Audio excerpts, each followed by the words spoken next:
What's going on, Cowboys Nation? Welcome back to another episode of StarChasers, Girls Talk Ball Offseason Convos. As you know, it's your girl, Cravin Cowboys. And as usual, I got my girl, Star, in the building. How you doing tonight, Star? What's going on? What's up, everybody? How y'all doing?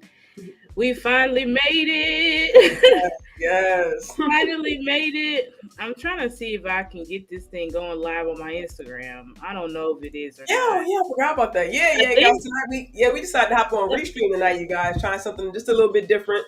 So I see if we I can get it think it's going. going live, but I think it's like half cut Let me off. I see. don't know. Let me see. It looked like it was going live, but then I don't see that I'm going live when I you go know, to my when you I go know to my usually on YouTube, I think on IG, is usually like a lag, but usually it should come up like right after.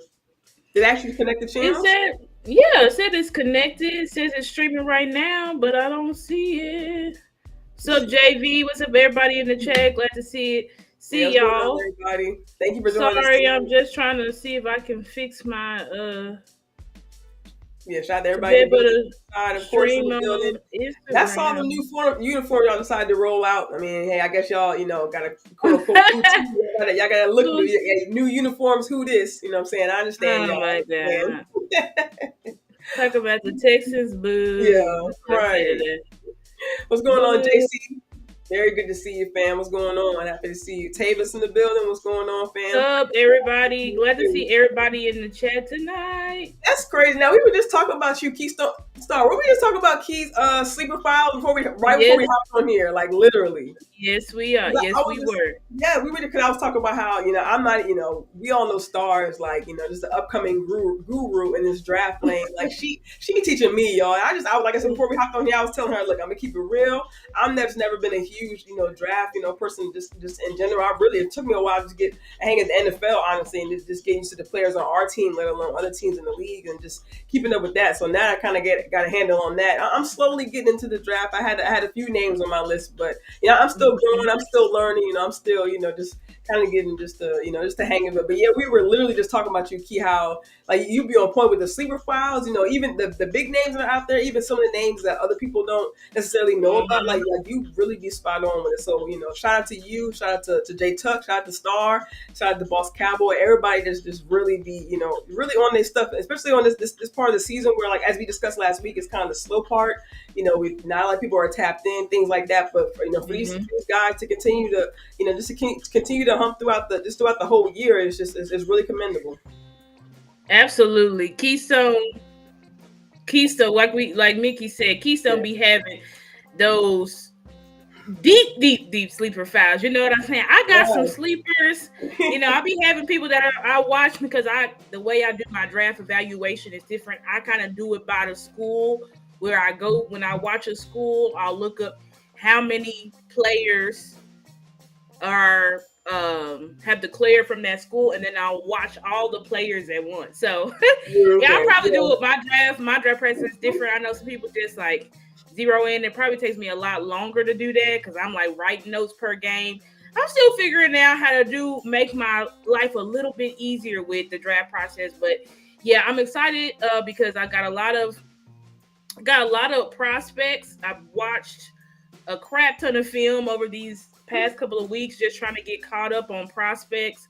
Haven't watched all the prospects of some of the famous or most popular prospects. I hadn't even gotten to watch. Like, I ain't gonna lie, I have not gotten to really see in-depth film of what's that linebacker's name from A&M?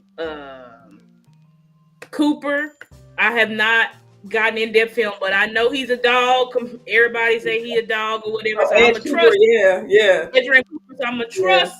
The JC Cowboy who really be breaking it down. His video. Right. Shout out to JC Cowboy too, because yes, he really be his video breakdowns on prospects as well as our own players. Like the video breakdown that he did of the center. Hoffman, was fire, and I thought that gave us a lot of insight to like who Hoffman is and what he kind of brings to the table. So I'm really excited for the draft. And when I say we made it, I mean we finally made it to football things actually being done, and a lot of these rumors and stuff like that can be put to bed. And all the mock drafts and all of this stuff can finally be put to bed. So we're excited about the draft tomorrow and talk about the draft prospects. But I think talk about some prospects that we should be looking out for. That will likely be there at 24, or could be there at 24. But did we say before we get started, please like the video? Yes, definitely do that. Yeah, we just kind of hopped in, but yeah, of course, as usual, you guys, before we get too deep inside, if you guys listen on Twitter, YouTube, Instagram, as Star mentioned earlier, like wherever you guys listen to that, or X, formerly known as Twitter, however you guys want to call it these days, make sure you guys give us a like, give us a share, give us a retweet if you are listening on Twitter, just to hit that share button, we're trying to get our voices out there. We're hoping, we're just about to get this offseason really kicked off, start tomorrow with the draft and going forward with OTAs and things like that. But, just help us grow our voices, let people know that we're going live. So we can get more people to join in and just take a listen to what we have to say, on a regular Wednesday night, what I'm saying? Exactly. Please help us like, share, and subscribe. As Mickey said, we are both young, upcoming content creators, so we're really trying to grow our platform. So it's free to like our videos. It is free to subscribe. Yes, shout out the landlord. As he says, free 99. It don't cost nothing. Right. So it is free. It's free to share as well. And for those who are gracious to us and donate, I appreciate that so much. If anybody donates, I do try to shout you out during the video. You can see our Cash App there on the screen. But I think it's been a lot that's gone on since we talked last. Starting with where do you want to start? Them finally picking up Micah Parsons' 5th-year option out of nowhere. All of a sudden, okay, now we're seeing something. So we were talking about before the press conference that were just out of nowhere. Like I was just telling Star before we jumped on here. I didn't even know it. She said the same thing. She didn't even know the press conference was going on until they said that they was live at that moment. So and I kind of caught up a little bit late, after I get off work. But I was like, wow, they had a whole 20-30 minute almost press conference. You know what I'm saying? So it was pretty long. They was getting grilled. Joey, you said, how do you feel about Bateman? Are you talking about Rashad Bateman that plays for the Raiders, or who's Bateman? Let me know. I think we could start off. The news cycle started off with Dak's press conference. That he did. It wasn't even supposed to be a press conference. He's literally exactly like he's doing a charity event for cancer, for children's cancer. Right. The media gotta come sneaking up. It can be a whole charity event, but they gotta start asking questions about contracts and they always got to do that. It's like I'm about to say you ninjas just be showing up like you supposed to be here caring about the kids. Right. Y'all just couldn't wait. Like, as soon as we get the chance, we're gonna ask y'all doing. Right. These contract questions. But you think we playing next year? I know we can't talk contracts, but you think we'll be next year? Do you have any fears? Do you have any fears? Come on now. And I think that. And I was telling you this before we jumped on Star. We can just talk about it on camera. But I love this attitude. I'm sure everyone is feeling the same way. I love this attitude from Dak. I love this, just and not that he never did it before. You know what I'm saying? Like he's poking his chest out, like he shrugged his shoulders before he answered the question. He was like. He shrugged his shoulders and he just do not care. Dak is definitely in that F around and find out mood, and I love it because I think I had put on Twitter. I was like, Dak basically told them, "Listen, I can find another you in a minute." And I saw that he ain't no company man today. I saw that. Ain't no company man. So I think when it comes to Dak, and I think that was just a major transition for Dak because Dak is always Mr. Positive. Everything's gonna be okay. Yeah, because when they had talked to him earlier this year, or earlier this offseason, he was like, yeah, this is gonna get done, But of course, his tune changed where he was like, basically like, listen, I want to be here. Basically, if you really look at what Dak did, he's been doing what Jerry and them are doing. Because when Jerry and them are asked, when they keep being asked about Dak, they're like, oh, we love Dak. Dak is our guy. We want Dak. We know where our feet are. We're right here. We're in the present. And so that's what Dak said. He's like, listen, I'm right here for right now.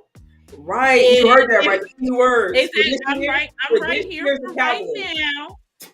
And we'll see what happens in the future. Letting Jerry and them know, like, just how y'all feel like y'all can move off of me, I can move off of you. You know what I'm saying? And I put it on Twitter or X today as well. I said, I really do have a theory that all of these clubs low key waiting to see what happens with Dak's contract. Facts. You see, a lot. We talk about 1 year contracts with our organization.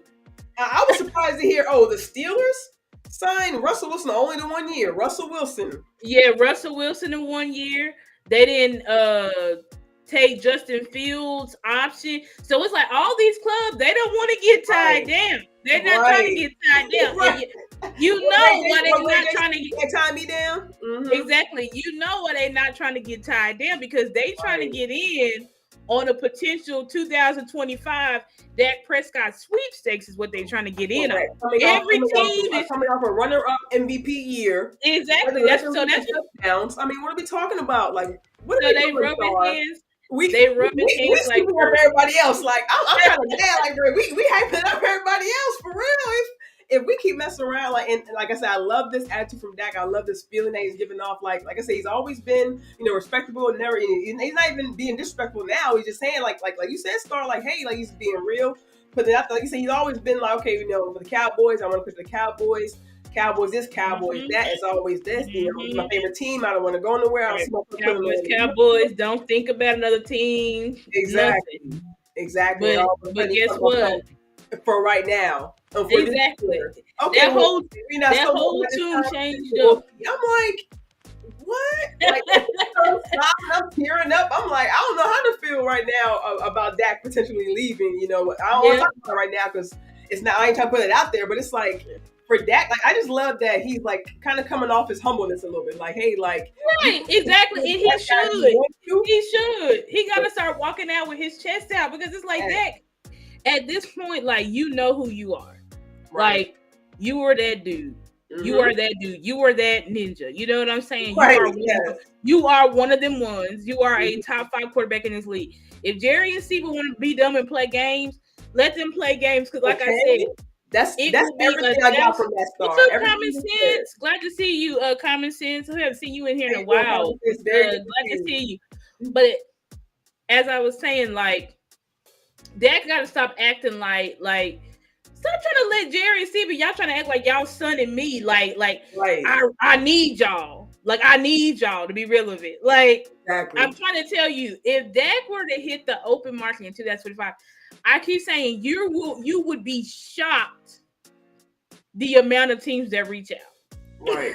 Even these teams where y'all say, this team is a lock, this team are right. Are you sure about that?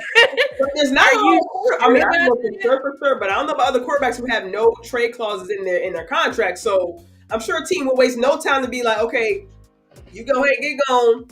Or exactly. You play backup? Oh, okay. Exactly. Looking for a team. Exactly. So I think it all comes down to what's up, Kelvin? Glad to see you. How you doing, son? How you doing? But I think it's all about Dak just what they call letting your nuts hang. You know what I'm saying? Like, let your nuts hang. Yes. And walk with your chest out and be like, listen, y'all want to move on? Go ahead. Like, Dak already knows there's multiple teams lined up. There may be teams already like just slipping notes to our friends, letting him know, like, hey, if Dak hits the market, give us a call. You know what I'm saying? So I think, all in all, Dak is going to be here for 2024. Now, whether he be here for 2025, I don't know. But I'm like, when it comes to 2024, comments, two was one of them. Miami, I think Miami let me hold off. The Lions, too. I think the Lions, like, listen, we like golf, but let's hold off. And with the Rams? Look, how old is Stafford? Exactly. Let's hold off. Everybody let's hold off. Let's see for what real, happens. my two teams that I think that would probably be jumping. Of course, like I mentioned earlier, the Steelers, but the Saints as well. Like the Saints is kind of, we have a lot of these teams. Atlanta, they just drafted oh boy, and then they sent him. I forget what, I think Seattle or something like that. The Saints, the Broncos. Sean Payton been wanting that since 2020, 2021. That's how long Sean Payton been wanting that.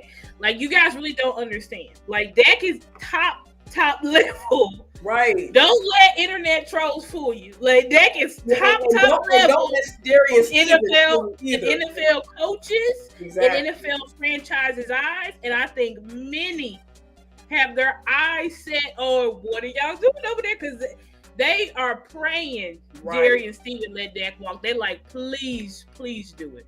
Please do it. They catch them slipping like Queen Bee said. I pray I catch you slipping, because the moment that Dak hits the market, I'm telling you, man, in common sense, I thought shout out. Let me not shout him out, because KD Drummond is this guy. I guess I'm shouting you out, but I really don't want to shout you out, because it's like you the one who put this out that this potential Dak trade to the Raiders. And I'm like, when you really think about it, like, the Raiders are terrible. Like, yeah, they got a good coach, we think. Right. You know what I'm saying? That he's good. He's a first-time coach. He ain't did nothing. But look at that roster. They got Devontae Adams and who? Right. They just got rid of Josh Jacobs, which was the best player on their offense. And that's run out who? Zamir White? Is that who they running out for the running back? Zamir White? Like, be for real. Who on their defense besides Mad Max? Right. Like, why in what world, why would that go there? That's what I'm just saying. Like, and the Raiders are known for, they can't draft. Right. And they're known for doing weirdo stuff. Like, if Dak really went there, like, it'd be like, Dak, did you think this through at all? You know what I'm saying? That would actually be like regression for that, like, for real. Like you mentioned, like, Star, like, they just had a coach change. They went through multiple quarterback changes, I think, over the last few years that they had, when they had Jimmy. Quarterback changes. You know what I'm saying? Their line sucks. Like, that roster is not good. Right. The Raiders roster is not good. You can't get somebody try to convince me right now that the Raiders roster is good. Like, why would that go there? You know what I'm saying? Like, that don't make sense. Like, there's plenty of other teams that are better, like Miami. Right. That he could go to. That have offense. The Lions, Seattle. Like, there's way better rosters out there for Dak to go to where he could literally be the missing link. Right. You go to the Raiders, like, they're in full rebuild mode. So it's just like, it would be weird for him to go there. But I mean, if he wants to, whatever. I mean, that's prerogative. But I just think it'd be weird. But either way. But what I do want to point out also before we move on, I want to point out that also we did see Dak kind of poking his chest out. But what I also like seeing from him is that he still is just kind of remiss of his teammates. He's always saying, "Hey, I'm here for the teammates. I'm here for my team. You know, whatever these guys need me to do, I know they look to me to be the leader. I'm still here to guide these teams." Like, sometimes when players kind of get upset, I mean. It's only come to my mind today because I seen that T. Higgins was a franchise tag. But last year we seen a lot of chirping from Chase, on the Bengals. Chirping about how he wants to get paid, how he wants this, he wants that. Some players. He did say that. Chase did. He said that last year. He was very adamant about it. You know what I'm saying? Like, adamant. He was basically like FT Higgins. Basically, he's like, I don't know how much he's gonna get paid. He'll get paid once I get paid. You know what I'm saying? That don't seem very to your teammate. Mate-ish. Right. You know what I'm saying? That's all I'm saying. Exactly. So it's like some of these guys, and I'm not saying this how he is, but from what we see when the outside looking in, some of these guys seem to get caught up in their own contract. They don't really, sometimes they don't, maybe like somebody they focus on the team or, hey, I want to get my money. I want to get paid. I want this. I should be getting the ball. I should be getting, more touches. And CD did do that, but he also said to implement in the office, get these other guys open because it helps other guys. Right. You all always hear CD mention the other guys as well. So what I like is that Dak is still maintaining his, his head of leadership. Showing these guys, still showing an example that he can still, I may be going through this BS with my contract. They may be trying to play me, but at the same time, I can still keep my. I'm still here for my teammates. Exactly, and I think you can really see that from, him being at OTAs and stuff like that. Like, Right. Him being at OTAs don't have nothing to do with trying to be a good old boy and save face. Like him going to OTAs is so that he can be there from day one, building that relationship with his team, because he knows that at the end of the day, what Jerry say, we go as far as that goes. So he knows that he's going to be expected this year to elevate this roster. Right. He's going to be expected to elevate this roster. He's going to be here. He's chosen to be here for 2024. Mm-hmm. You know, granted, something crazy don't happen and he gets traded tomorrow, but he chose to be here in 2024. So he knows that if Dak wants to win a Super Bowl. So, you know, we the fans, we talking about, you know, at first, which I don't think fans are saying it much anymore, but at the beginning of the offseason, it was like, we're tanking, all this stuff. Right. Dak is not in that headspace. Every year, Dak is trying to win a Super Bowl, regardless of what this roster looks like. And it's never going to be in his head, I can't win. You know what I'm saying? So exactly. I think that's what it's about. It's just about leadership. And, you know, you have CD and the Micahs holding out. But CD and Micah holding out, they never got their first. They haven't even got, this is their first contract. Exactly. So it makes sense. And on top of that, CD's a wide receiver. Yeah. Micah Parsons is an edge. Dak is literally the leader of the team. So although I know his teammates would understand, for Dak, it's just about building that connection with his guys, because that's what's most important. Like, he could play the game with Jerry and Steven, but he's like, I don't need to play the game with y'all. Y'all either gonna sign me or I'm done next year. Like that's what Dak put out, basically. Like, I don't care what y'all do. Either you're going to sign me, or I'm leaving next, or I'm moving on, and someone else will sign me. Like, I don't need to miss. I don't need to go to Cabo and hold out. Dak is like, I don't need to do none of that shit.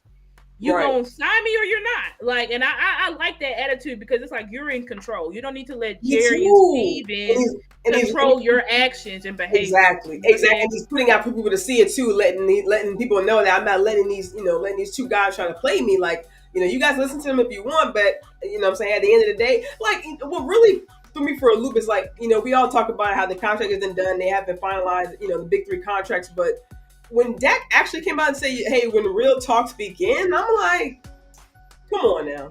Like, I know they not talking. Like, seriously? Which brings us to this press conference. And first of all, shout out to David in the chat. I agree with you, Kelvin. Yeah, Dak does not believe in tanking at all. Common sense. I also saw your comment. And don't get me wrong, like, I think Coach Pierce, I mean, he seems like a coach, a player's coach, and the players really bought into him. So I see what you're saying with Coach Pierce. I just think the situation overall of the Raiders is not good right now. If I was Dak and I'm trying to go to another team to win a Super Bowl, I wouldn't go to the Raiders, because they're not at that point yet. That's all what I was saying. But I'm not taking the shit on Coach Pierce, because I do think he showed to be a good coach last year. We'll see how he does this year. Definitely. What's up, Tyrone Church? Glad to see everybody in the chat. But anyway, moving on, transitioning to this press conference yesterday. Yeah. yes. That's actually a perfect segue, because just the stuff that Jerry was talking, Steven was talking. What I will take away is that I like that Mike McCarthy was staying the heck out of it. Like, hey, look, y'all feeling them questions. Now y'all get to feel the heat in the back of y'all neck. But I get to sit over here and chill while y'all talk about the money. Like I like that he said, like, I don't deal with of course, this is just me, putting in my own terms, y'all. He said, I don't deal with the money side.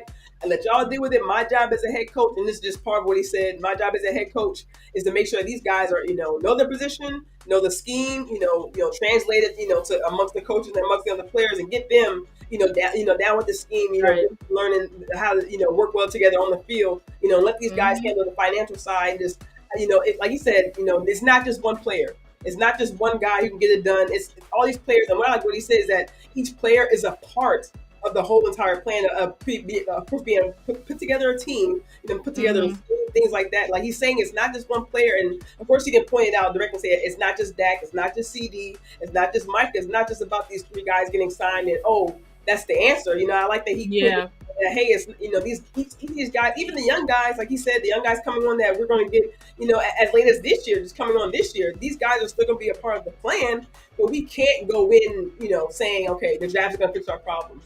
know what I'm saying? These young guys will come in and and that's, you see what you said, and that shows. I'm glad you said that, Mickey, because that shows a difference in philosophy. Exactly. Because we know the front office is, they believe, you know what, Will McClay, shout out to Boss Cowboy, if you pick him, you got to play him. Right. You know, draft picks, you know, they are seeing the draft picks as you're coming in, you're starting, you're contributing today. Right. I like McCarthy said, that's not what I believe. He said, listen, you come in, you learn, and if you are a starter or you are a contributor this year, then that's great. But you cannot rely on rookies to come in and save the day, because that's just unrealistic. You know, and it's not saying rookies can't contribute. That's BS. Of course they can contribute. Look at the Chiefs. Look at the Lions. Rookies can 100% contribute, but again, they're contributing. They can't be the savior. You feel me? So it's like everybody here, everybody on the core that's here right now is really who you, what I would say is most important. You're bringing in the rookies to enhance.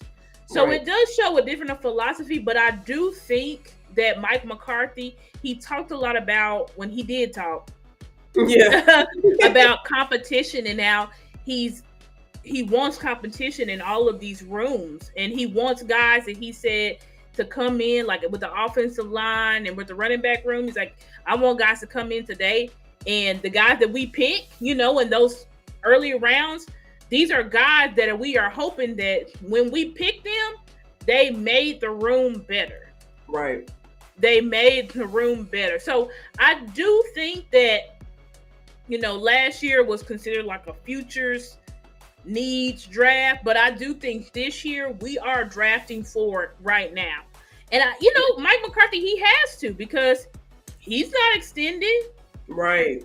So this year is all he's really got. You know what I'm saying? So they've got to get contributors this year. You know, that's what I put on X. I said, you know, every team, the final four teams, the final four NFL teams last year, which was the Lions, the 49ers, the Ravens, and the Chiefs. I said each of those teams to get over the hump, and I'm considering getting over the hump to get to a championship game, not the Super Bowl. Right. But I say each one of those teams to get over the hump, they had to bring in some free agents to enhance their roster, right? And I said, you know, unfortunately, it seems like we haven't found those one or two free agents that can come in and really bolster this roster to a different level. You know, we were hoping last year would be Gillian Cooks, but it turned out that wasn't the case. You know what I'm saying? Wait, are you sure, Star? I mean, I think I heard Steven saying the person that they won the offseason last year. I mean, you know, yeah, we won the offseason by getting, and don't get me wrong, Gilly and Cooks helped us, right? Yeah. I think Cooks had 8 touchdowns. Gilly had a pretty good season until the Green Bay game, but in his defense, nobody on that defense knew what the hell was going on. But I think that, you know, and Cooks could be that missing link or that missing piece in the second year of Mike McCarthy's offense. But I was saying, like, I think we had that free agent or that trade acquisition in Amari Cooper, but we let him go. And I think that's the one piece that we really are missing. We are really missing that other big time playmaker, right? We're also missing a running game, but we are missing that. I firmly believe in 2022, if we have Amari Cooper on that roster and everybody else is the same, we go to the NFC Championship. Absolutely. Because that's how dynamic of a player he is. You know, think of how the Lions, how they added David Montgomery, right? Completely changed their offense, you know. Obviously the 49ers, Christian McCaffrey, you know.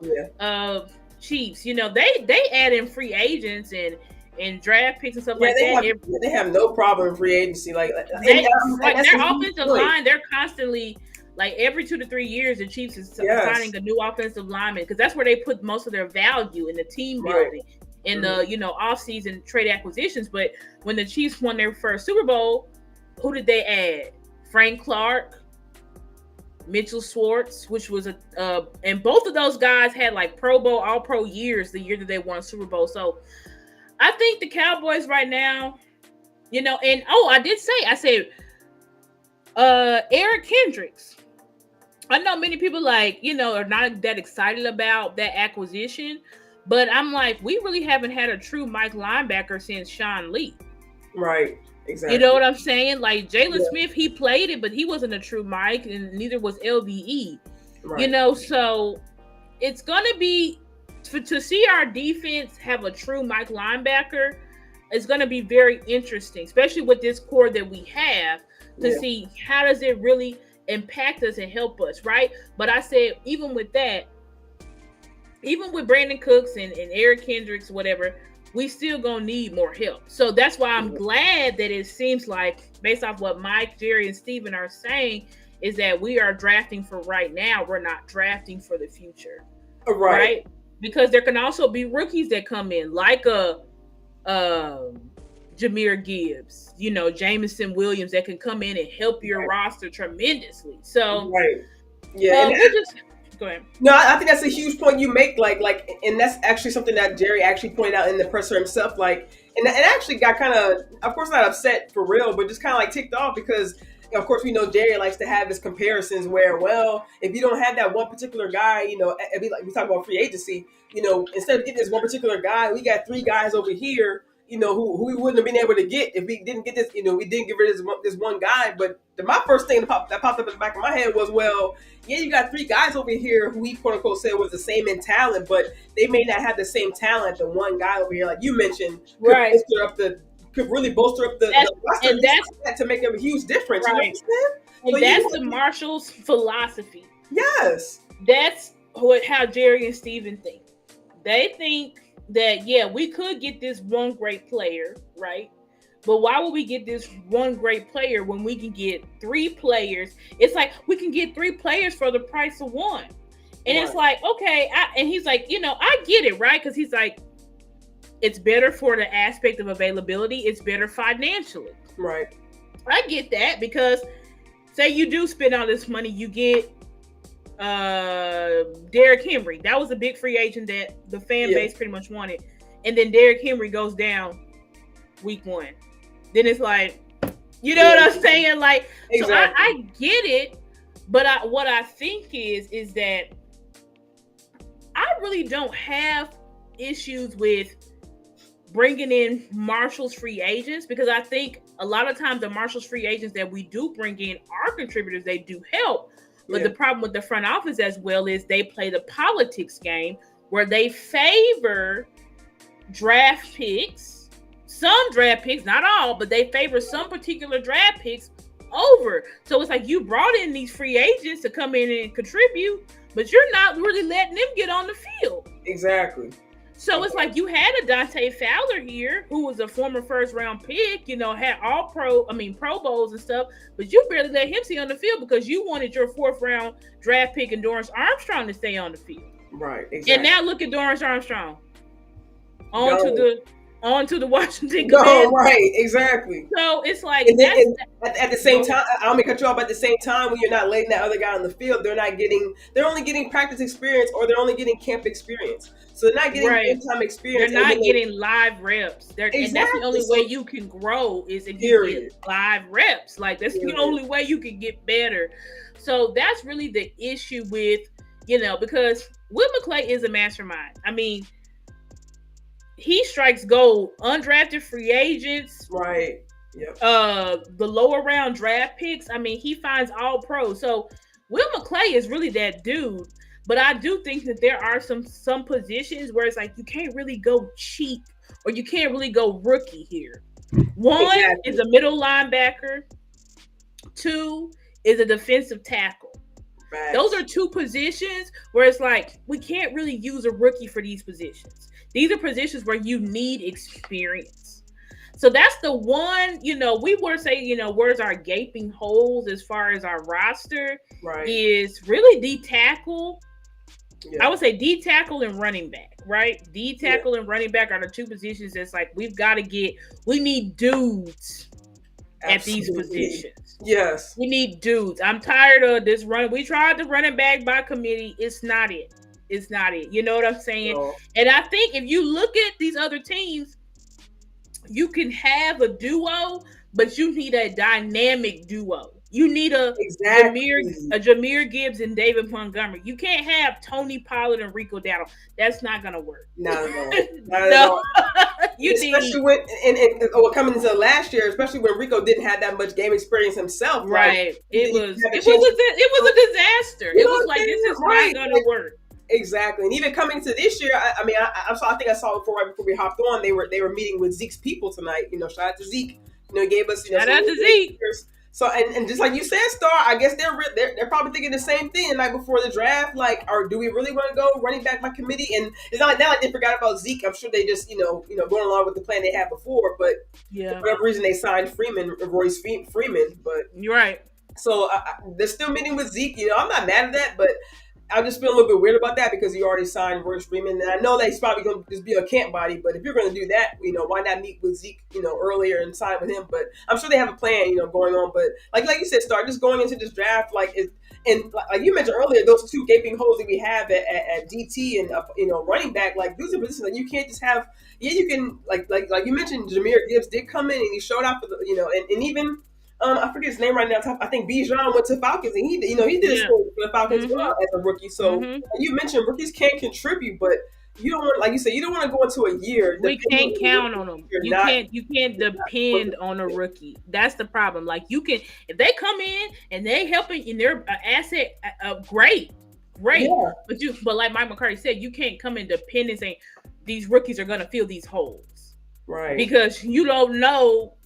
When you're drafting, it's a crapshoot. You don't know who's going to hit, who's not. You can do all the evaluations you want, but that's why there's busts in the NFL. But I think, like, ultimately, the Cowboys being a draft and develop team is fine. All the best teams in the NFL are draft and develop.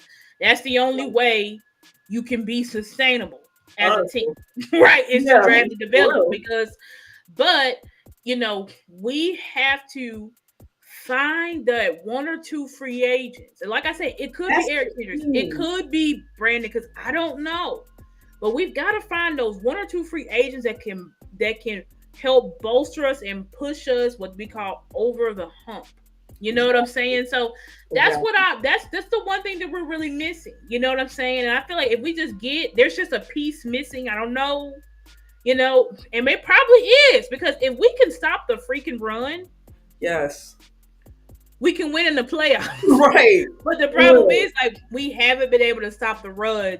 Right. Pretty much the past 3 to 4. I mean, forever. For real, yeah. Forever. I mean, during Dak's whole year, we haven't been able to stop the run.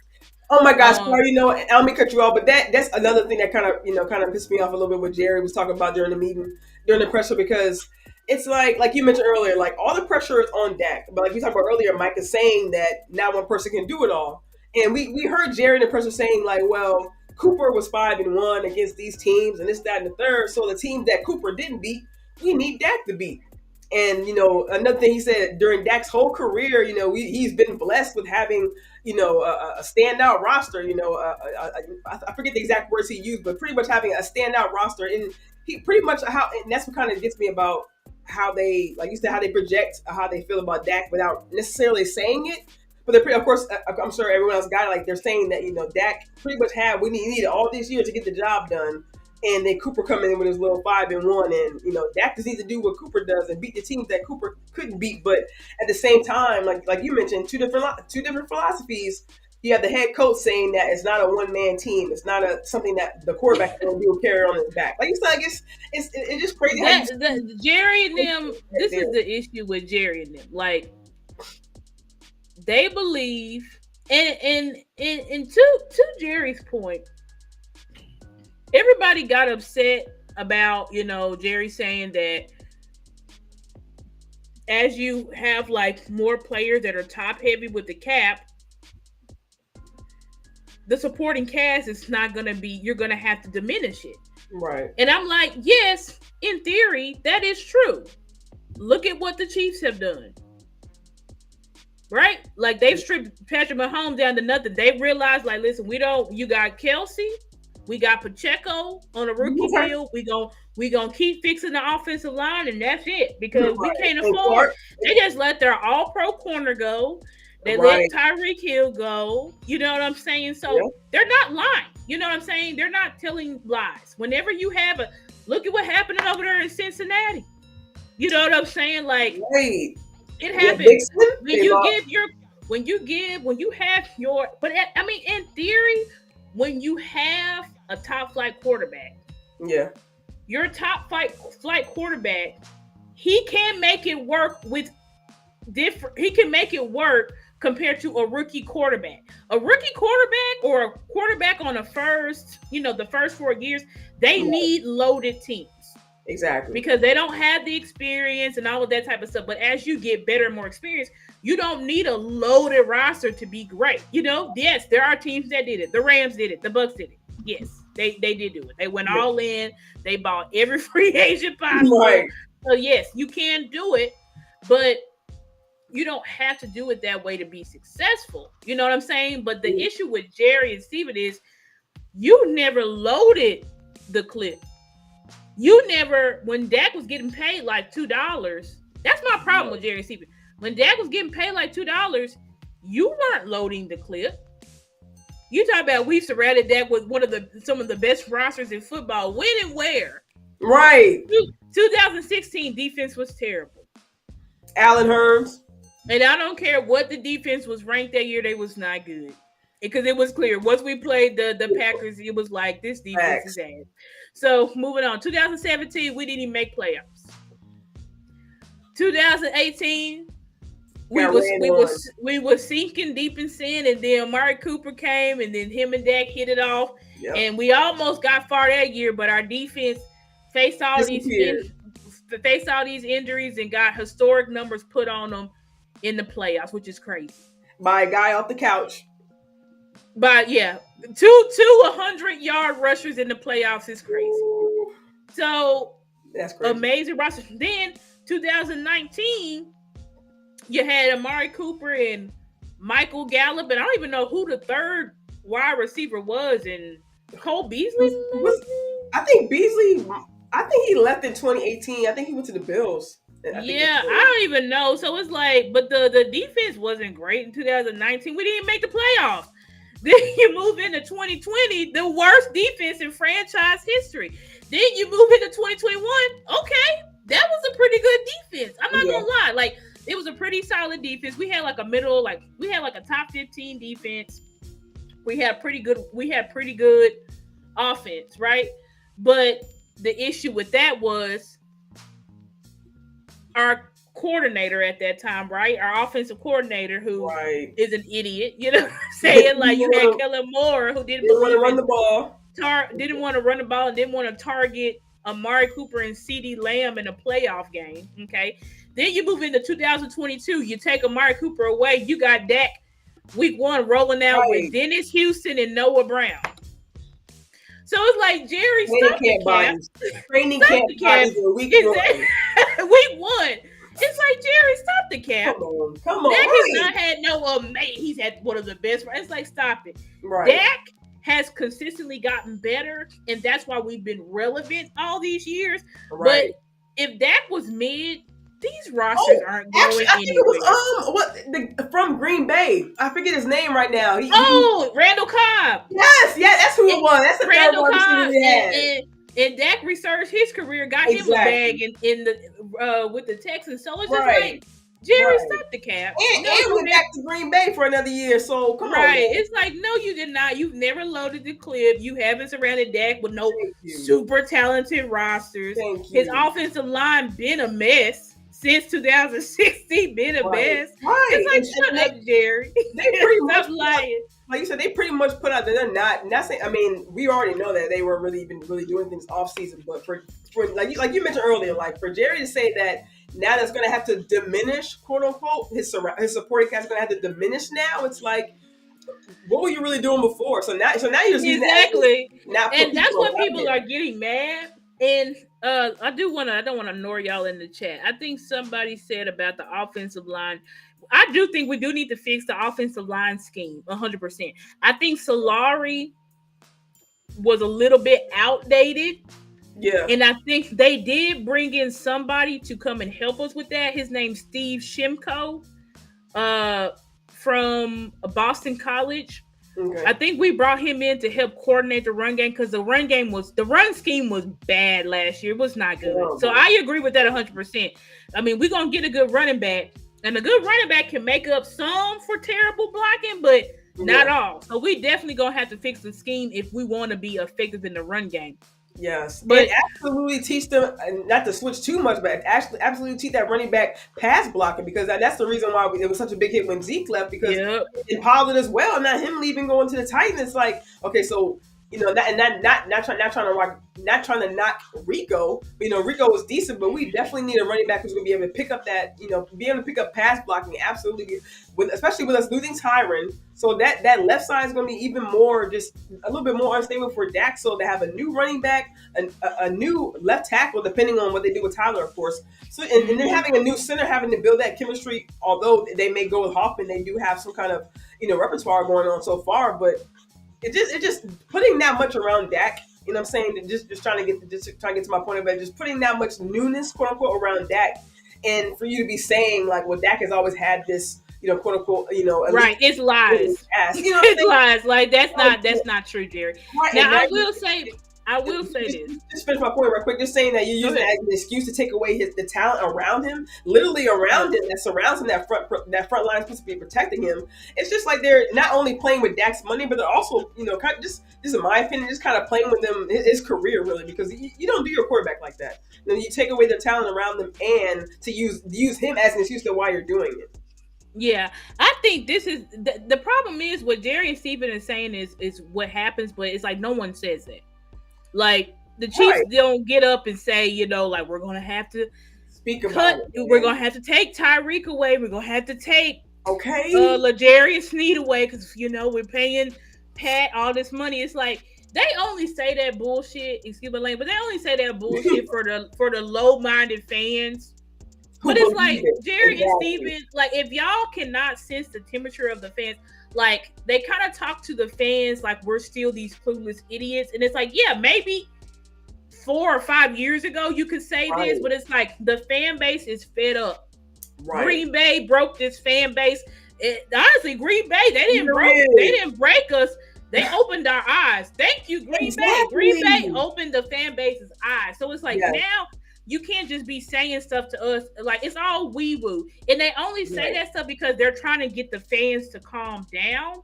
And so they're like, oh, so they want to blame it on this person and blame it on that person instead of taking accountability for what they did. You know what I'm saying? Like, you did that. You did that. Stop trying to blame it on that. That's the only reason why they say that type of stuff. You know what I'm saying? Right. Yeah. And so I think ultimately the offensive line, I think I'm going to go ahead and win and say it's going to be better. I have been saying for the past 2 years we need to get younger. Yeah. I've been saying it for the past 2 years. Like, we got to get younger on this offensive line. Yes. I love you, Tyron. We saw the spark that Tyler brought, Tyler Smith, and not going to be honest, but he brought a little spark too. Because last year I did like what I did see from him, standing for his quarterback, willing to get, gritty with some of the guys he was going against. So I do like, and speaking of the youngest coming up, Brock Hoffman, we saw how, down he got, at the line, at the goal line. So just seeing these young guys, like I think you mentioned it last week, Star, we talk about, putting the mindset in these younger guys that they have to step up. It's going to make them even more hungry. So I just like that. Like, younger the position is definitely going to help us.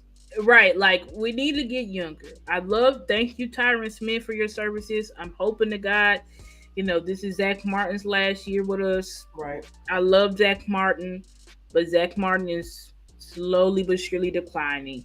Yeah. And I know, he's not a demigod. He's still pretty good. I do think he's still pretty good, but we need, I'm going to just say this. Zach Martin is declining at a rapid rate. That's what I will say. Yeah. So, like, he was not great last year, and he's gonna be worse. Now, am I saying get rid of him this year? Hell no. We need to keep Zach because he is better than most guards in the league. I'm not gonna sit here and lie to you. I'm just saying, if we want to restore our offensive line back to greatness, it's time to rebuild. We got to go younger. Yeah, that's been my opinion for 2 years.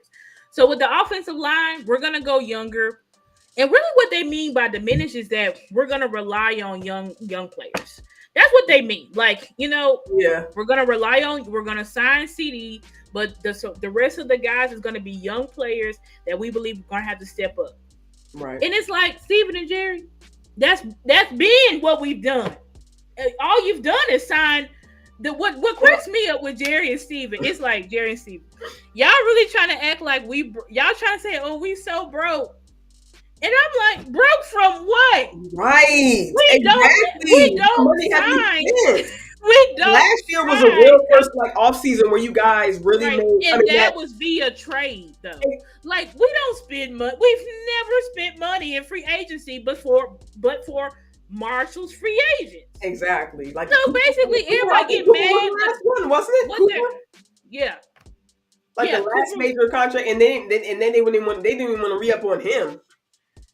So basically, what they're saying is like we're gonna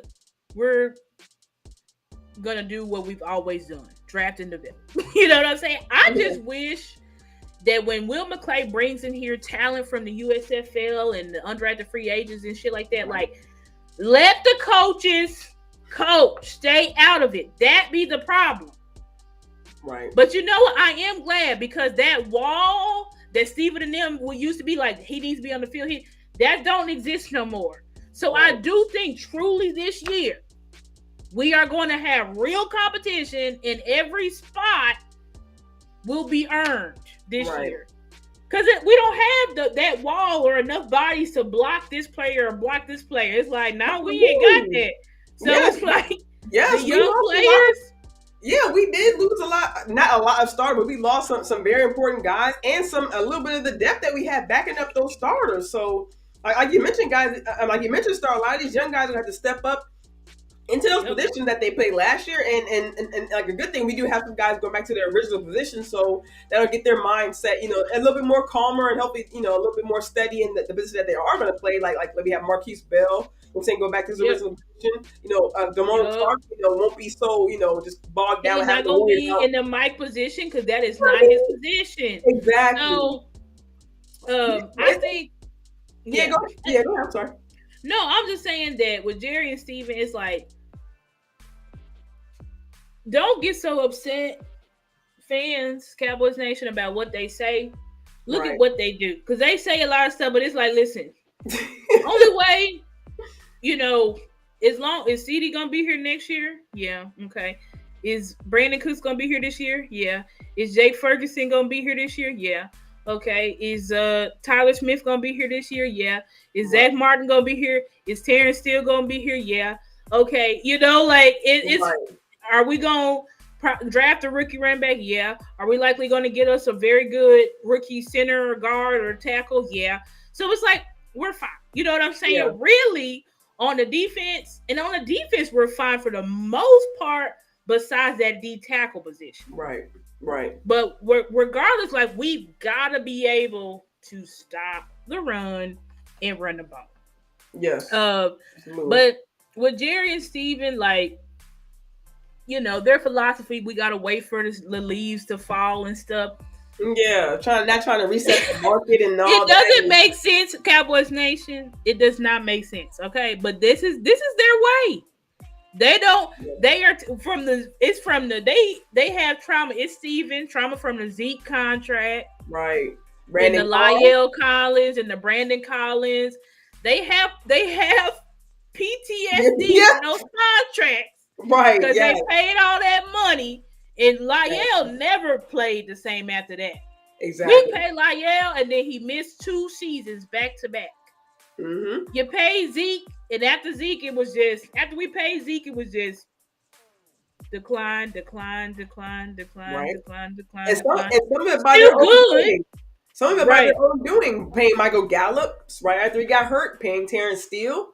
Paying Tony Pollard on the 1-year deal on the tag. Jalen Smith, like, That we were Y'all still the paying one on? That we were still paying on like what, last year? Past couple last years? year, yeah, I think so. It's like, but y'all got yourselves into these contracts that y'all should not have. But honestly, I mean, I can't with Jalen Smith, Zeke paying him that record-breaking money kind of crazy. But see, honestly, Cowboys Nation, that contract was kind of forced on them by Cowboys Nation because there was idiots in Cowboys. Well, let me not say idiots, but there was a divide in Cowboys Nation because Cowboys Nation, remember, y'all kept saying it was Zeke.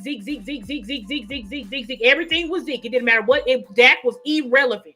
Dak was irrelevant. He wasn't good. Everything of our success came from Zeke. Right. So the front office felt pressure like, okay, well, let's pay Zeke this money because he's our guy. We saw quickly. We held out too, so they felt even more pressure from that. Right, even more pressure. And then we found out quickly this team is nothing without Dak. You know what I'm saying? But they thought, like, Zeke, in 2020, Zeke is going to step up and this team. You think that's the situation with a lot of our players, though? Because do you think there was pressure to pay Gallup and Steele? Dak had got hurt. Steele, I'm fine with them paying Steele. I don't have a problem with Steele. I knew Steele. I have a problem with them rushing Steele back. But paying Steele was not the problem. Steele had great tape. 2021, 2022, before he got hurt, he was like our best run blocker. Right. One of our best offensive linemen. I don't have a problem with paying Terrence Steele. Now, Michael Gallup, I'm telling you, front office's big mistake was getting rid of Amari Cooper and keeping Michael Gallup. Exactly. That was the biggest mistake that they've made during the Dak era.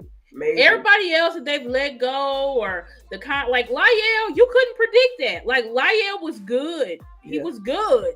And then he just was overweight, got hurt and all that stuff. Like, so you can't predict that. You know what I'm saying? I don't like how Jerry and Steven, though, it's like, okay, you've paid some players and it's worked out great, though. So stop trying to act like all the players that you played, all the players that you paid just didn't pan out. And that's kind of like where Jerry, like how I just want to wait for some leaves to fall. And, there's some things we got to see because we don't want to mess up and we don't want to pay, we want to get it right. It's like, it's like Steven and Jerry, stop it. These guys y'all talking about, this ain't Jalen Smith. This is Dak Prescott, CeeDee Lamb, and Michael Parsons. Right. So stop trying to act like, we just don't know. We can, like, these players are way above La'el Collins, way above Michael Gallup, way above Jalen Smith. Right. And then he wants to holler, well, I didn't know what was going on with our cap at the time at the Senior Bowl. But then 5 minutes later, you talk about, we know what the cap going to be 5 years from now. No, he said the opposite. What's up, Big Dale? Glad to see you, brother. No, he said he did know. He said he did know what happened. He said, I knew the cap. He said, I knew our cap situation at the Senior Bowl. What's up, Loves? Glad to see you. Hey, how you doing, Loves? Well, ultimately, like, listen. With Jerry and Steven, they say a lot of bullshit. You know what I'm saying? Like a lot of bullshit. And they saying all this stuff, guys, really because the fan base is upset. So they're like, ooh, what do I do? They're trying to just deflect. But it's like, it won't work. We know it's y'all. So I say this to Jerry and Steven before we get to the draft picks. Dang, we already been on here for an hour. I'm going to try to go through these draft picks fast because I got to go. But y'all better hit this draft tomorrow, Jerry and Steven. Yes. Because y'all are on thin ice with the fan base. And they know it too. They know they're on. Why you think today they're like, oh, Zeke, we might bring Zeke back? Because they literally, like, they know, like, from that presser, how they was getting grilled with those questions. And then they get the reports of how stuff is on Twitter. Yes, like, you heard Jerry. Like, well, I seen that story floating around. Y'all got 2-3 names for me. Oh, I'm like, so you do be reading the reports. Okay, exactly. He knows exactly what's going on, and they're like, that's what they know. They got to hit on this draft because if they don't hit on this draft, I can't even begin to think what's going to happen. Because they're actually getting, I'm not gonna say pressure, but they're like you mentioned, like they're talking about how last year's draft picks, I think from the end of the season, or maybe even throughout the season, they were talking about how the draft picks were on the field a lot. They were healthy scratches. They weren't getting time on the field, and even now in the offseason leading up till now to the draft, they're saying, are they, like you mentioned, are they gonna hit in this draft? Because last year's draft, ... And and even content creators talking about it, the fans talking about it, the B reporters talking about it, like. What did we see on our draft picks last year? And for everyone to come, not everyone, but like you mentioned originally, Jay Tuck Boss put it out that it was going to be it was a futures draft, and now that everyone is seeing that it is that, it's like, okay, so what are you going to do for this year's draft? I'm saying then it kind of shines a light. Shot the Big Game James when I watch this video. He's naming off players from different years, of the Dak era of players who aren't even on the team anymore.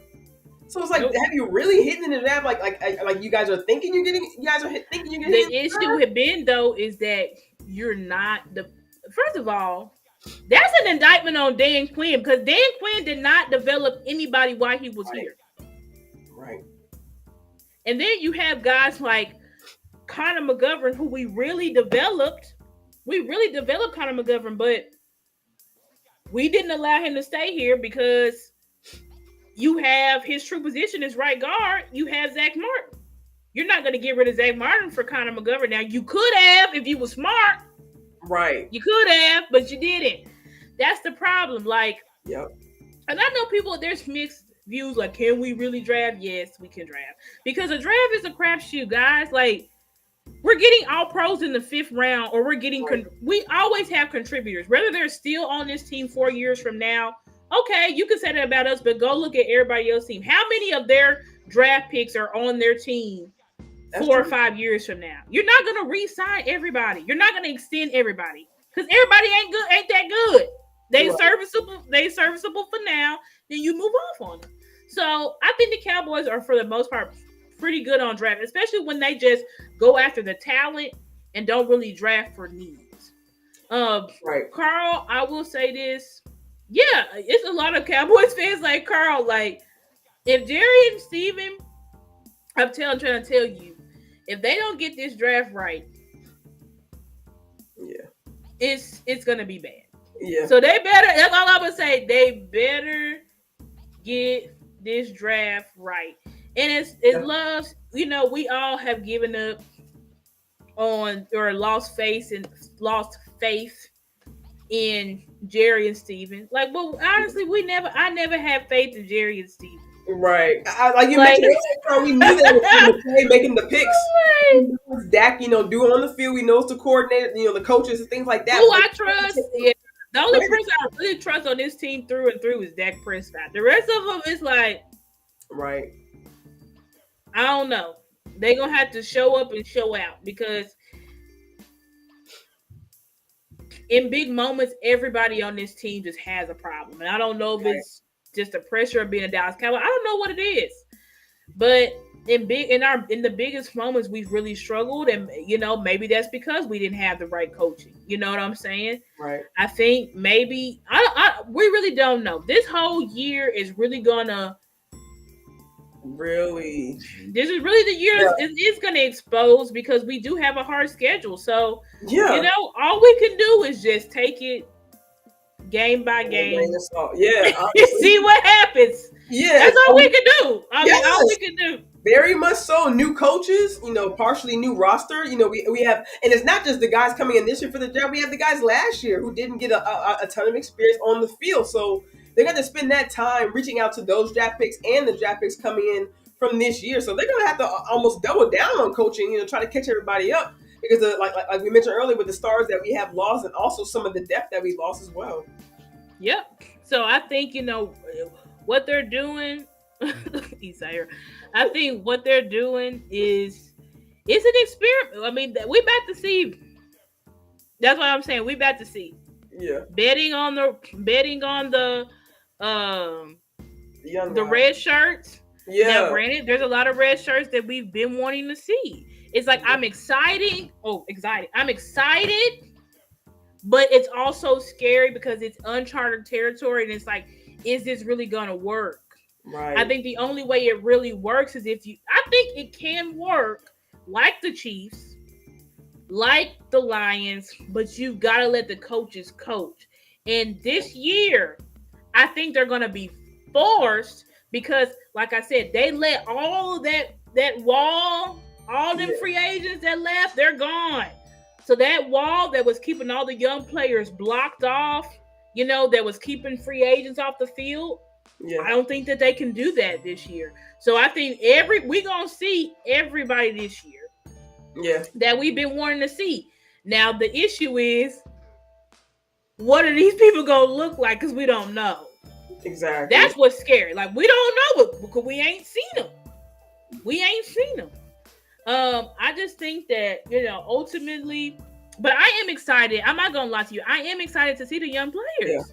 Because I get tired of, like Big Game James said, like, we get these players, but we don't never see them. We never see them, and then all of a sudden now they're on another team. Like, we never got to see this player play. And especially when they're showing out, like you mentioned earlier, I think with Connor Williams or Connor McGovern. I don't know which one, but both of them, honestly, because we saw them go over to playoff teams. And their true position. Like you mentioned, it's just, you claim your, not claim because they are drafted and developed, but you got to develop the player in their right position. Like, it's cool to, kind of. That's the key, right position. That's why we're glad people like Marquise Bell is going back to. It's like, stop taking people, the Cowboys, but even before Dan Quinn, remember they tried to switch Byron Jones to safety. It's like, stop trying to take people out of their true positions and let people play. Yes. You did that, but it's always these coordinators and their experiments and all. It's like, I'm tired of it. Right. When you draft a player, you bring them here to play what they played. Right. If they can play another position, great. But you only put them in that position for emergencies. You don't say, I'm going to put you, oh yeah, Mozzie, I know you was one of the best defensive lines, got all these awards for stopping the run, but we're going to bring you here because we want to see if you can pass rush. Like, in your first year, we're going to change up everything you've been doing for the past, 3-4 years, however long you were in college. Like, it don't make sense at all. Connor McGovern, we know you're a right guard center, but we're never going to try you out at center, and we're only going to make you play left guard. That don't make sense. Like, stop doing that don't make sense. That's to be the problem. Like, stay out of it and let the coaches coach. Are they going to do that? Who the hell knows? Probably not. But like I said, I think they're gonna be forced to because you don't have no Dorrance Armstrongs and Fowlers and J-Ron Curses taking up the spot. So they're gonna be forced to. How that turns out, yet to be seen. But let me tell y'all quickly. These are my top 5 pet cats. And I also tell you guys some honorable mentions that we should look out for in the draft. That's tomorrow, which is crazy. The draft is tomorrow. Right. Yes. First of all, I'll say out loud. I'll say first, I'm Team BPA. So no, I'm not. We got to get an offensive lineman. We got to get this. I don't want them going in there saying we got to get nothing. What I want is for them to draft BPA, especially in the first round. Now, obviously, I do think that in the first 3 rounds, it should be offensive lineman, wide receiver, running back. So, can they please give for once? But, obviously, if there's a top flight edge there or a defensive tackle, take them. I'm fine with it. But I want them for once to give Mike McCarthy some effing respect and let him have his draft picks. Because for the past... Since he's been here, it's always been defense. I'm tired of it. Let Mike McCarthy get his guys. Let him get his guys, please. That's very true. Like last year, he wanted Bergeron. They got Mozzie Smith. Like, let Mike McCarthy get his guys. Y'all gonna fire him if he don't get to the Super Bowl. So let him get his guys that he needs. That's my opinion. But anyway, what was you gonna say?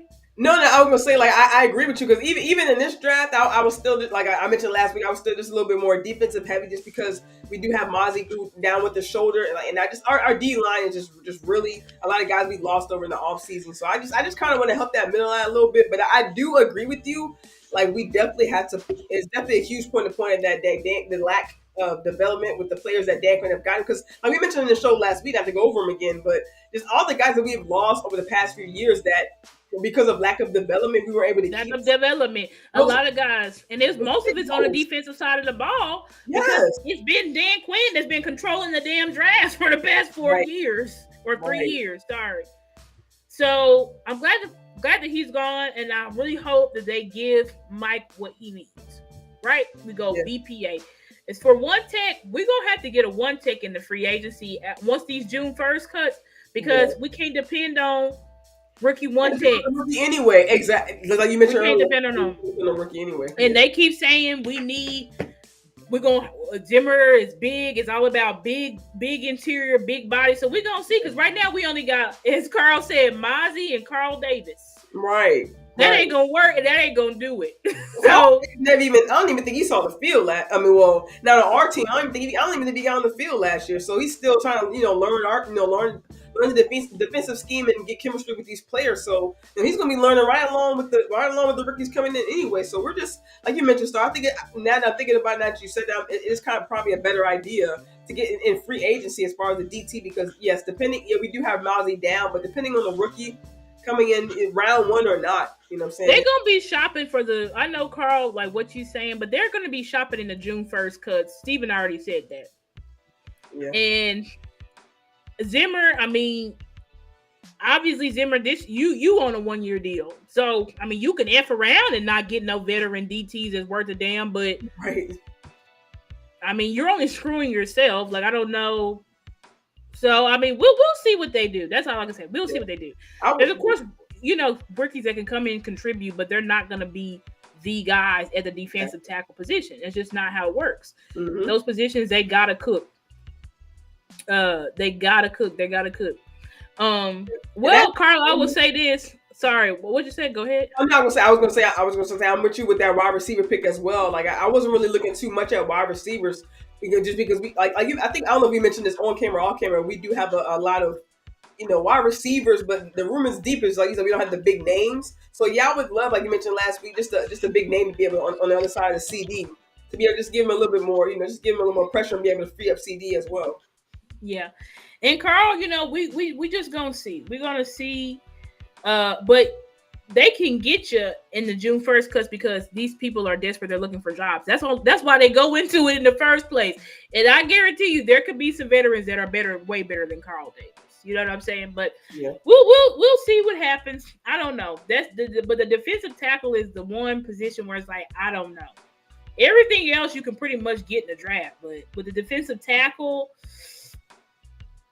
I don't know. That's the one position where I'm like, we need way more veterans in that room. Like a true nose tackle. We have defensive tackle, but I'm talking about a true nose tackle. Yeah. But anyway, these are my top 5 pet cats for the draft. Doesn't mean that I'm saying pick these in the first round or whatever. This is just my players with talent that we can get. Early rounds, lower rounds, you know what I'm saying? This is just guys that I really like and I really enjoy watching their film. And I think that they popped out on film to me. So, number 1, Cooper Beebe. I've been on Cooper Beebe. He's an offensive guard, tackle. I mean, he plays all 5 positions. He's such a unique player because they switch him around in game. I don't see any other offensive linemen doing that, but they will switch him from center to guard to tackle in game. I don't know why they do that, but he's just so versatile that he can do that. Mm-hmm. And he's a mauler in the run game, nasty, very strong. Obviously has, good enough feet, good feet to play tackle, but the base that you need to play guard, the strength that you need to play guard, the meanness that you need to play guard. You know what I'm saying? I think in the NFL, he's going to be a guard, but we do like players that have that position flex. I will say with Cooper, I do think this year he's a big guy. I do think this year he was playing a little bit bigger than what he was last year, and I could kind of tell on film he looked a little bit sluggish. Not bad, you know what I'm saying? But it's just like I do think he'll probably slim down a little bit. But I really, really love Cooper Beebe. I think And I seen earlier that they said he may be available in the mid rounds, second, third round. Yeah, he's definitely gonna be available in the mid rounds. You don't have to get him in the first. Awesome. But I said he can pull, eliminate as a lead blocker, good awareness, good anchor, good kick step.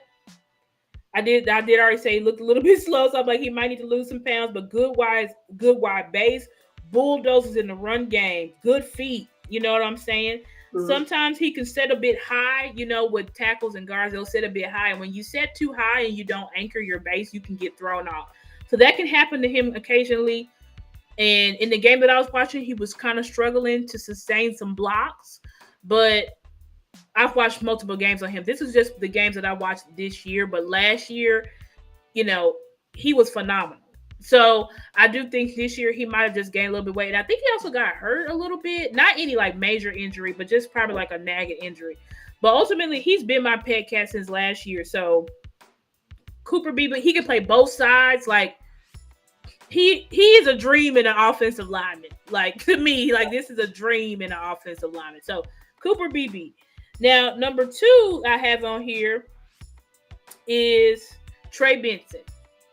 Now, I'm team. If they want to fuck around and get or scream out loud, if they want to mess around and get a running back in the first round, I know people will kill me for saying this, but I'm supporting it. If it's Trey Benson, right, I'm supporting it. Trey Benson is basically like prime Ezekiel Elliott.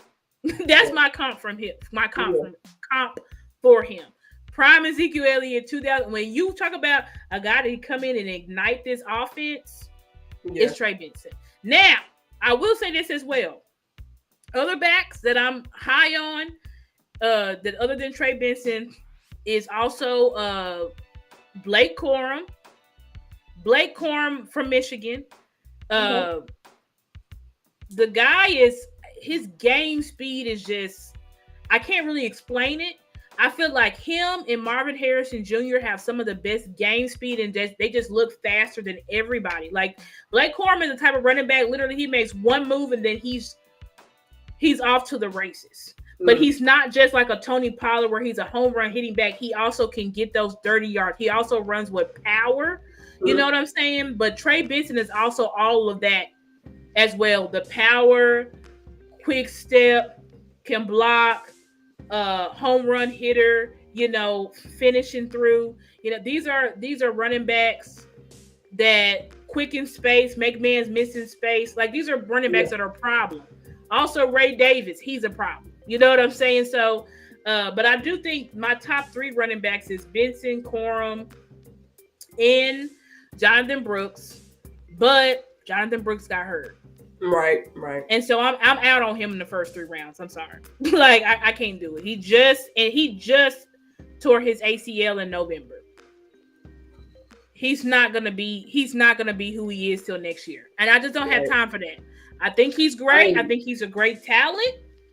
But as far as somebody come in right now and give us what we need, Other backs that I really like is Austin Estime out of Notre Dame, Jace McClellan out of Alabama. But those are lower round backs, right? Yeah. You know what I'm saying? What I had with Dylan Johnson, they say he was so there's some of the film I watched, he was really good at the goal line efficiency. I'm saying he's okay. I didn't watch him, but what school does he play for? He's from Washington, 6 foot, 218 pounds. They said, and they say he transferred from Mississippi State, but in his transfer year, he had 1,100 plus yards, 14 touchdowns. Okay. Goal line efficiency. I do. We talk about Zeke. You know what I'm saying? I see Loves mentioned Zeke earlier. If we do pick him up, you think we'll get another running back? Yeah, absolutely. Absolutely. We're definitely, whoever we get with Zeke, it'll be somebody to pair. Zeke was not anybody that's going to impede me drafting a running back at all. Facts. But all the backs that I mentioned, though, these are guys quick, explodes through the hole, physical. You know what I'm saying? Yeah. Quick, make a man miss, breaks multiple tackles. Yeah. These guys are putting up 100 yards in the first half.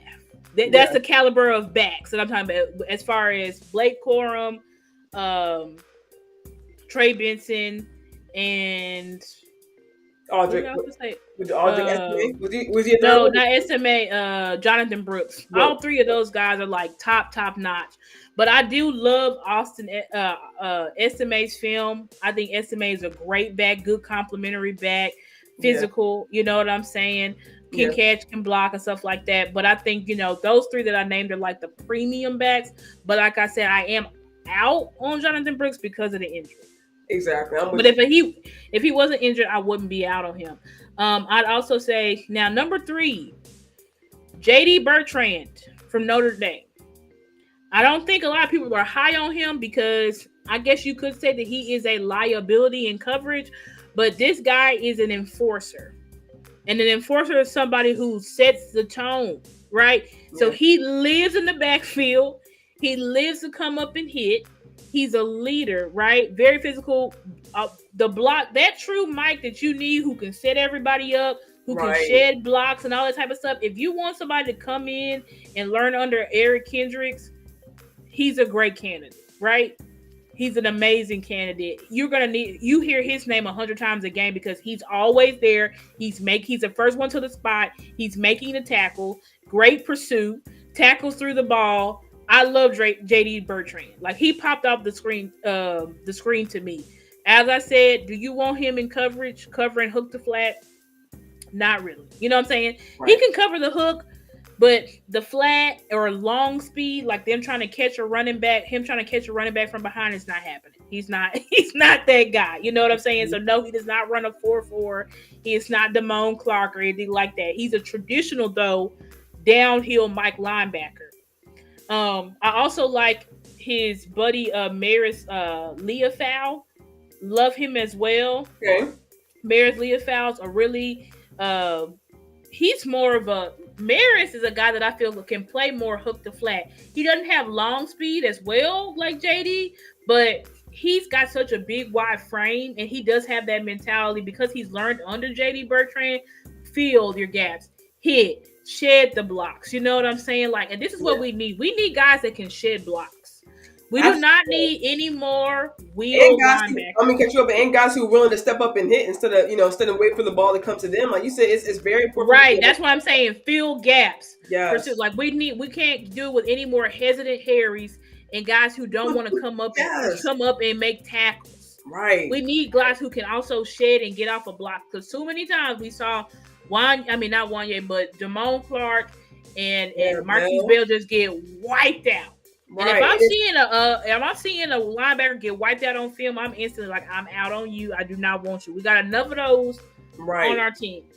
I think I'm trying to hear this up, but two more people. Johnny Wilson, wide receiver out of Florida State. Okay. I don't know where people have him on their draft boards, but he tested very well. He's 6'7". Wow. He's a true wide receiver too. That's why I like Johnny Wilson. He's not like, y'all remember that one, I forgot what that guy, he was from Texas Tech. He was real tall, but he was terrible. That's not Johnny Wilson. Johnny Wilson is I say he's a big man with little man feet. Right? Makes crazy, incredible catches. Runs a 4.4 at 6'7". Like it's crazy. You know what I'm saying? And when they played at LSU, I say Keon Coleman, he got all the touchdowns.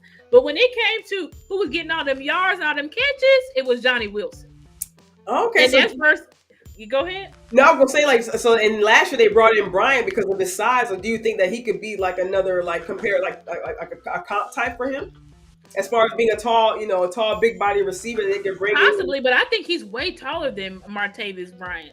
Okay. Like you don't see people that are Johnny Wilson's height actually being able to play actual wide receiver. But this guy, and he's a dog. Now I will say, occasionally he can have the dropsies, but that's okay because you can work on that. CeeDee Lamb had the dropsies problems when he was a rookie. He worked on it. Yep. But Johnny Wilson, like if we can get him fifth, sixth round, that's a steal. That's a steal. Yeah. Like I'm trying to tell y'all, like Johnny, he tested very well. His RAS score, his RAS was very good.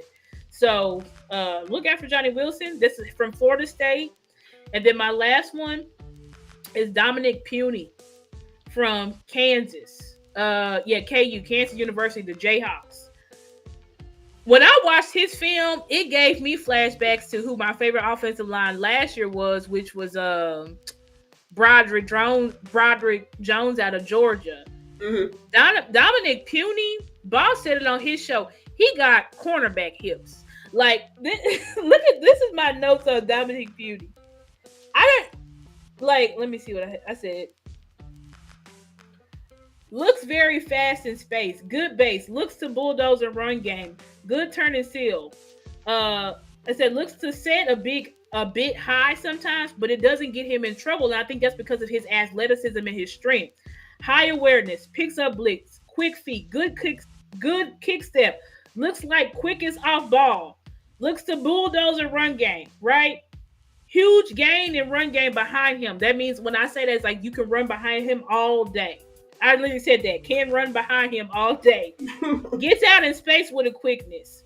Can sustain block very well. Good feet. Stonewall ability. Right? Looking to punish and run game. I do this because I basically just see from one game to the next, if I'm mirroring, I'm seeing the same thing. Mm-hmm. This guy is great, and I think he's going off a lot of people's radars. But I think he's like, I don't know if he's going to be tackle or guard. He played tackle.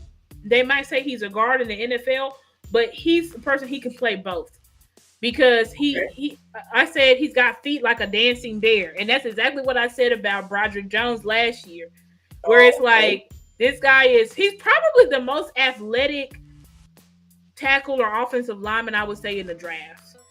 People might say, Troy Fountain is up there as far as like athleticism, but I put Dominic Puny up there as well, where they have like this slender build, and you would think like they'd be weak, but they have this crazy amount of strength. They sustain blocks very, very well. Yeah.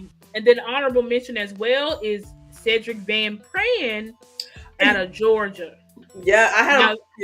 Go ahead. No, yeah. I was gonna say no. I had that same the name on one of my lists as well. Like Van Pran definitely stood out to me. Like from Georgia, I seen his comp was to Steve Avila from the Rams, and just hearing, and I know I heard his name a couple times. I don't know if it was last year or year before, but when I heard Avila's name, I was like, I know he was definitely high regarded.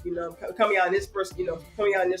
So hearing him have you see, he had good. Cedric Van Pran, the way that he sustains blocks is crazy. Yeah. Tyler Biadasz had a really hard time being able to sustain blocks, being able to stand, hold your block so that the lineman can get, your running back or whatever can get past you, and get into the running lane. He holds blocks for breakfast. He's probably, I would say, the combo best. Blocks and combo blocks. Combo blocks. Yes. Very athletic, good feet, good power. Yes. He's got a sack since 2022 in 26 games. Hasn't given up a sack. He doesn't get. That's what I'm saying. Like the Cedric Van Pran. I know people talk about Zach Frazier, and I haven't looked at Zach Frazier's film, so I can't comment on him.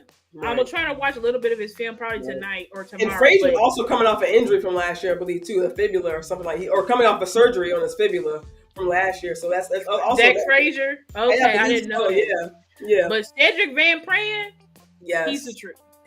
Cedric Van Pran is the truth. Now I don't know if they're looking at him or if they looked at him or scouted him out or whatever, but to me, I like him better than JPJ, Jackson Paris Johnson. And I know people are like, that if you say that, but I think Van Pran, I think that attitude, him coming from Georgia, exactly, it's different. I think he different. Okay. I think he come here.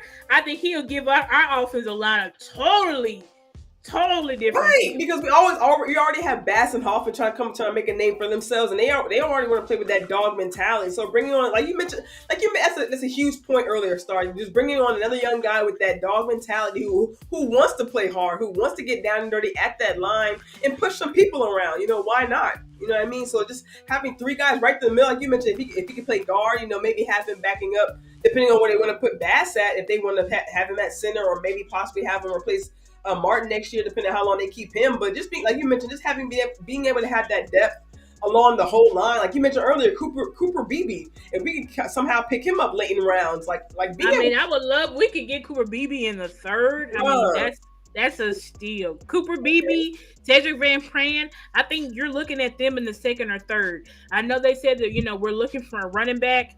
Right. That's why I do hope as well that we can trade back so that we can get maybe 2/3 or we can get a fourth, because I think somebody like Cooper Beebe or Cedric Van Pran, you're going to have to get them in the third or fourth round. They're not going to be there in the fifth. You know what I'm saying? So you don't have to get them in the first or the second, but you're definitely going to have to get them in the third or fourth round for sure, because I do not see them at all getting to the fifth round. Yeah. But anyway, that's all. My guys and my little pet cats or whatever. Of course, there's the top flight guys that we ain't getting because they're flying off the board immediately. Right. So I didn't waste time talking about Marvin Harrison Jr., who I think is the best player I think he's the best player in the draft. Marvin Harrison Jr. is literally CeeDee Lamb 2.0. I look at Marvin Harrison Jr., I said, this guy is CeeDee Lamb. Through and through. Build, catching ability, yak ability, CeeDee Lamb is who he is. So whoever he gets, I would love, he ain't coming here, but just amazing player. But anyway, I gotta go. It's literally, we've been on here for an hour, 30 minutes. Thank you guys, everybody for joining us. Yeah, go ahead. Yeah, we thank everybody for joining us. We appreciate you.